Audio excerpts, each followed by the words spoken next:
16 December মহান বিজয় দিবস বীরের জাতি হিসেবে বাঙালির আত্মপ্রকাশের দিন।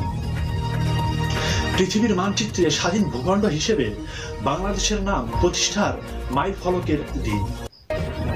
1971 সালে এক সাগর রক্তের বিনিময়ে অর্জিত হয়েছিল এই মহান দিনটি।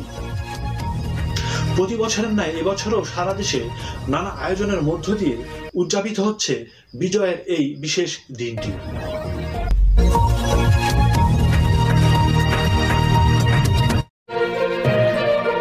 বাংলার সর্ব উত্তরের জেলা দিনাজপুরের হাকিমপুরে মহান বিজয় দিবস উপলক্ষে উপজেলা প্রশাসনের আয়োজনে শহীদ মুক্তিযোদ্ধাদের প্রতি গভীর শ্রদ্ধাঞ্জলি ও বাংলার দামাল সন্তানদের সংবর্ধনা প্রদান করেছে উপজেলা প্রশাসন। সোমবার 16 ডিসেম্বর উপজেলা পরিষদের হলরুমে সংবর্ধনা ও আলোচনা সভার আয়োজন করা হয়।